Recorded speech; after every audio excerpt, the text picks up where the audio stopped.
Kinabukasan, usapan pa rin ng housemates ang gagawing weekly task. So hirap, bawal magkamali. Diba? One take.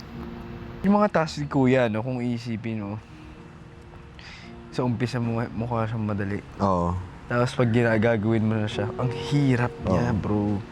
Sa garden area, usapan naman ni AZ at Ashley ang naganap sa kanilang ensayo. At the end of the day, parang ayaw natin magmukha tayo lahat tanga. Kailangan parang, so ako bahala na lang.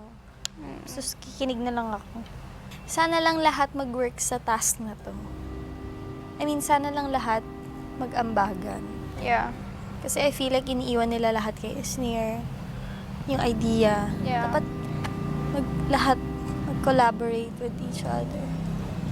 Maya-maya pa ay tinipon na ng task leaders ang lahat para simulan ng kanilang ensayo. Wala eh. Guys, whoever's in scene 1, go to ano na. Mika, saka mga bond Go paper. to Brent. Okay, si Bianca, Kira, Brent, and Precious. Dito na kami na. Dito si Precious. I think dito si Bianca. Dalawang poster. Yun lang. And then, 2 newspapers. Newspapers. Newspapers. Guys, labas na nga mo. Alis mo na sa veranda yung mga hindi kasama sa scene. Marami po talagang suggestions at marami po talagang inputs yung mga housemates kasi gets ko po na kami gusto po namin yung best po talaga. Tsaka marami pong leaders po kasi talaga dito sa bahay niyo po, kuya. Yan. What kind of queen? Ingat, All-purpose queen? Dapat may nagbabantay, Kira. No, a prom queen. And then parang pwede po sila tumayo. We're going for this way. We have to Pwedeng go for feeling this ko way, mas cute sorry. lang pag like nakaganyan Yan, sila. we have to Tapos go for this gaganon nila. Tapos zoom. Okay. Yeah. Grabe po talaga. Ang dami nangyayari. Hawakan dito. Kasi Yung scene mga 5 nasa pa ako scene eh. 2, Si Bianca. Ako na, Brent. Ako na. sasabihin ko yung Can mga we nasa try? scene So if you guys are here, your Kasi last scene here five po. is Kira. Pero nandiyan ka Alam pa natin dun sa wala ano to- eh. Yeah, you're still Oo. here. So Pero try wala here. akong lines eh. Si Mika na lang. Si Continuity. Mika. Ayun, medyo magulo lang po yung pagbatuhan ng mga ideas. Wait, I can say yung mga kasama sa scene, yung mga magsi-scene 2, huwag Stay nang tumulong kay, ito yung mga part ng scene 2. Sobrang gulo po talaga. I didn't know how to go about it, kuya. Kasi Charlie, Mika, Ashley, AZ, Bianca. Michael, and 5 Dustin. pa si Bianca eh. Yeah, Yung basta mga tapusin hindi mo muna to. kasama, pwedeng tumulong kay Esnir. Si Brent inilalayan ng kapwa task leader na si Mika.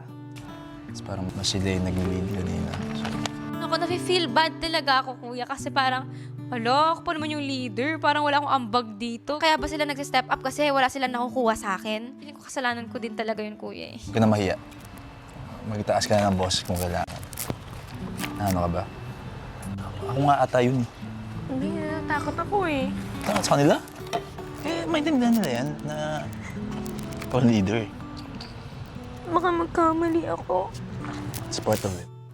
Saan nang gagaling yung takot mo na yan, Mika? Kuya, nasa Hawaii po ako before. Meron po akong pinagkatiwalaan na kaibigan noon. Nagtiwala po ako sa kanya kasi taga doon siya. Tapos na nakita po ng mga tao, lumabas ako nung quarantine, first day ko doon. Nabash po ako noon and na-arrest po ako nung time na yun. So every time na may nagagawa akong mali, bumabalik yon yung bashing sa akin about sa pag-arrest sa akin. So every time na nagkakamali ako, natatakot ako na baka bumalik yung nangyari sa Hawaii.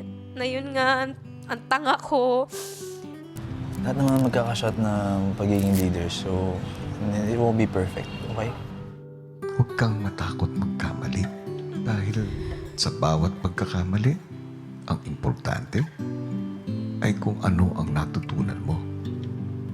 Pakita mo na assert natin yung leadership natin.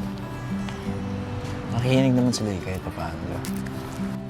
Magsalita ka na, huwag ka na mahiya sa kanila. Huwag ka matakot. Bright naman ang ideas mo. So there's nothing you can, ano? Ang pagkakamali, hindi ito magdidikta kung sino